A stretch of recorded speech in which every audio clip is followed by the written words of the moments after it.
Hello, and welcome to the Come to Your Senses podcast.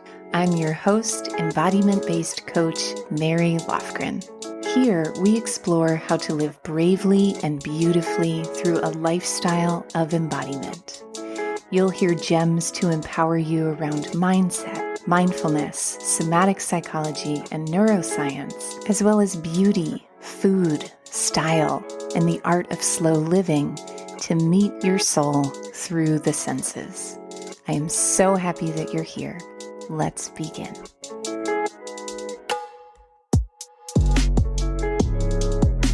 Hello, beautiful beings, and welcome to Come to Your Senses.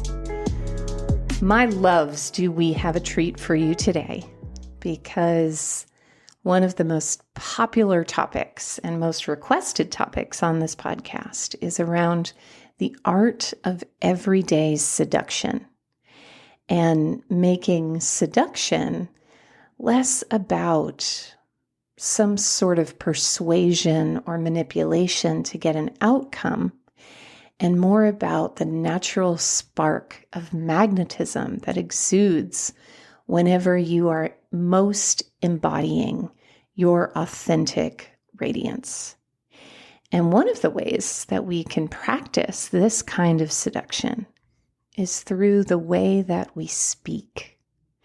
So if you have ever encountered someone who, kind of looks like one of those wind-up toys of chattering teeth, but in human form, who just talks endlessly and maybe takes up a lot of space in the room and in the conversation, those people sometimes are very dynamic, but not what I would call necessarily seductive, in the sense that I don't feel drawn in to what they're sharing. I more feel like I want to push away from what they're sharing. And when I was in school for skincare and I was learning massage, one of the things that stood out to me was that each massage movement has its own craft where you learn the movement, but where the art comes in is with your speed and your tempo and the pressure. And my massage therapist, shout out to my beloved Alexis, I call her a shamanic ballerina, because as soon as she puts her hands on my body, it's this immense angels singing kind of healing.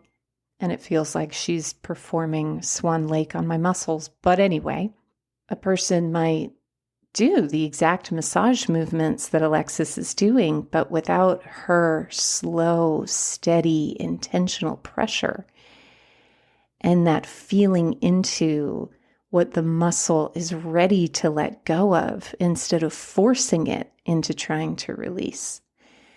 It makes all the flippin' difference. And it is the same with the way that we communicate. And so in today's episode, whether you are talking to a beloved, talking in a business conversation, talking to a room of thousands of people as a public speaker, today's gems are going to help you drop deeper into your own body, your own unique pace, and help the thoughts in your mind align more intentionally and more deliciously as they slip out of your mouth.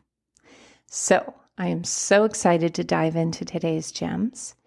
And one announcement that I want to make is that next week, I am going to be sharing something with you that I have been working on for 4 blessed years, and that I need your help with to move into the final phases. And so stay tuned, and I'm so excited to invite you into this creation. And with that, let's now dive into our gems.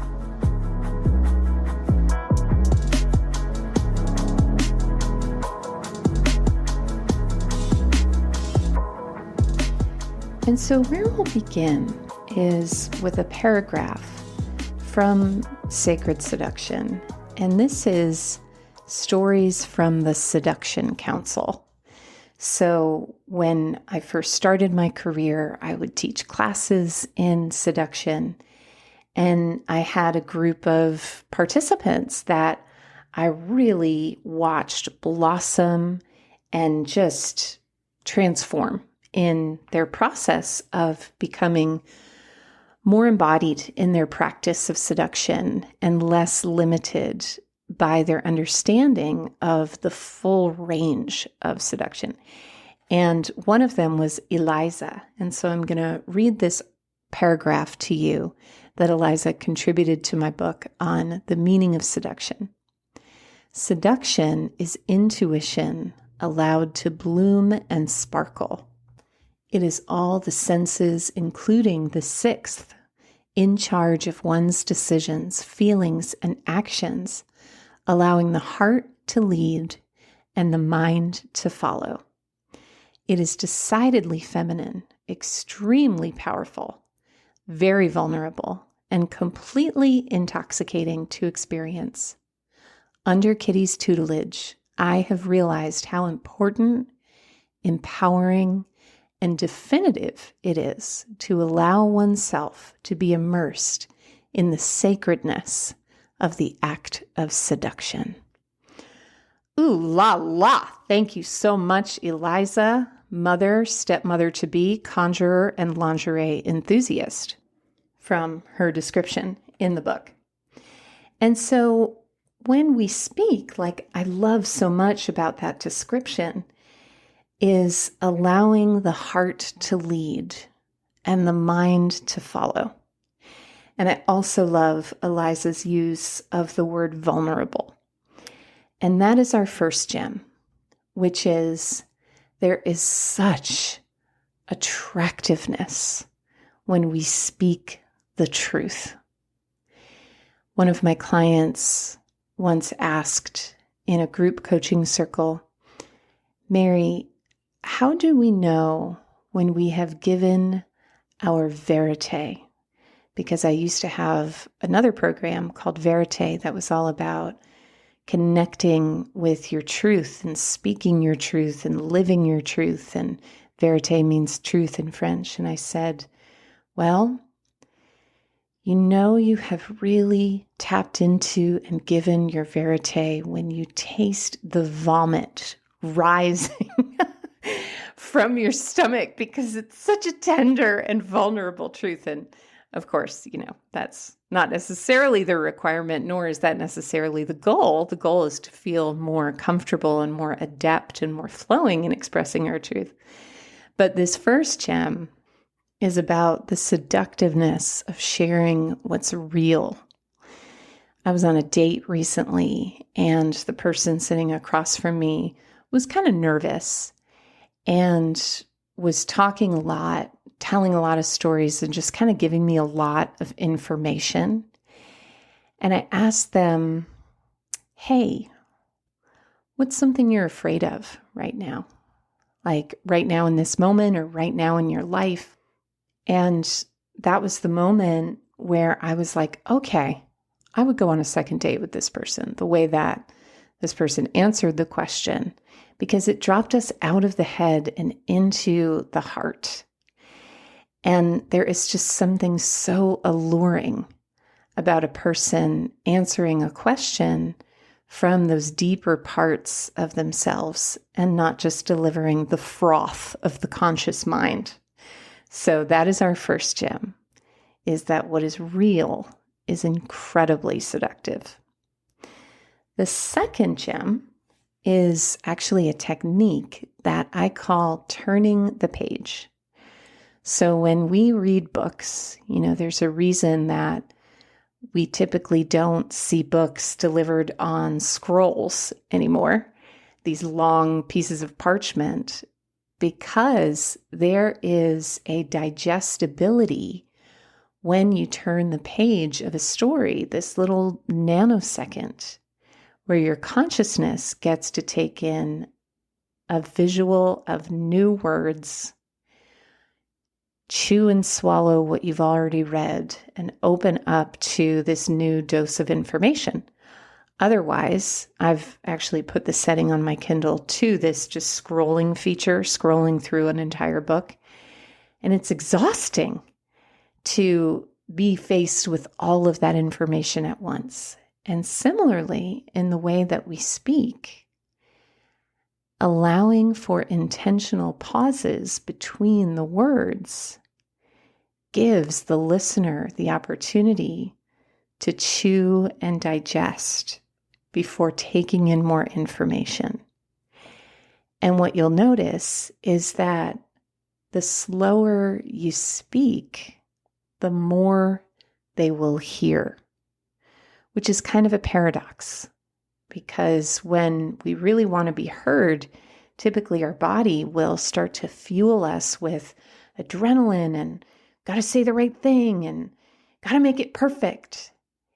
And I invite you, the next time you might find yourself in a situation like that, or just in a situation where you want to draw that person closer or allow them to hear you more closely, is between your words, allow for a bit of a sacred pause. And this too may feel a little exposing, because you might have to reveal the fact that you don't know every single secret of the universe all at once, which might make you feel a little vulnerable in a conversation. And often when I'm speaking, delivering a class to clients or speaking on like being a guest on a podcast, I'll say, you know what? I need to pause. My mind just started going faster than my mouth can keep up with. And I'm just spewing words at you, and I don't want to do that. And I'll put a hand on my heart and I'll take a breath. And I'll just give myself a chance to reset. And every time I do that, the feedback is, God, I got so much from that. Like the permission to actually slow down and be with our bodies, even when we're in this position of having to deliver information. It's like it gives us all permission to slow down.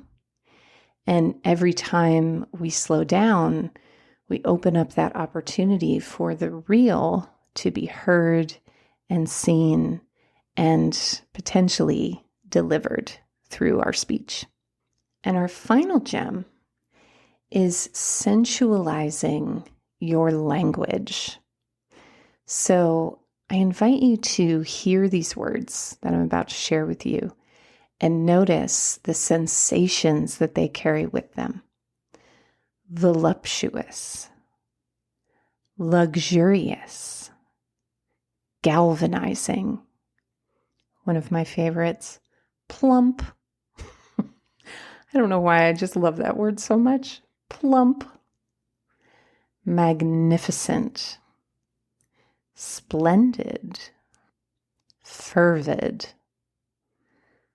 supple, razzmatazz.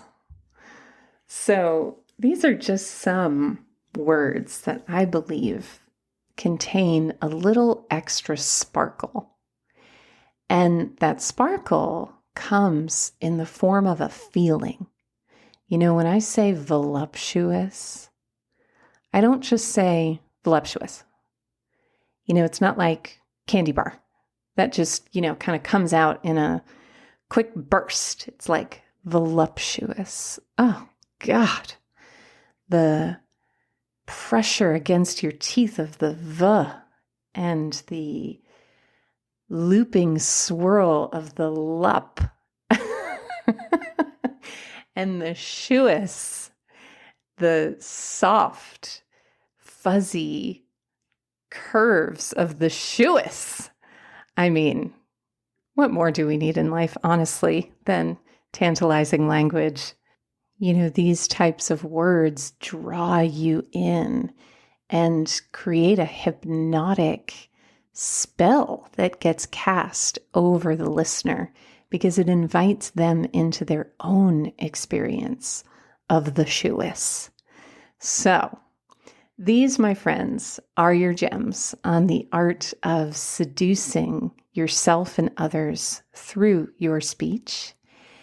And if you enjoyed this episode, The book Sacred Seduction by Kitty Cavalier is available on Amazon, and it is just loaded from top to bottom with gorgeous, sparkling, glittering gems of all different colors and flavors on this art of making seduction a spiritual practice of embodiment, sensuality, and authenticity.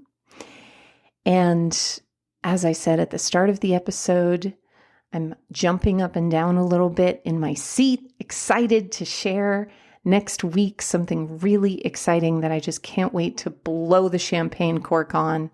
And as always, I would be so honored and delighted to hear from you in a review on iTunes or to receive some love sent my way through a 5-star button on Spotify or wherever you get your podcasts. Those tiny gestures really do help land this podcast into more eardrums that want it and can benefit from it. So I appreciate your partnership and support in making that happen. And thank you so much for being a part of the Come to Your Senses community. I will see you in our next episode.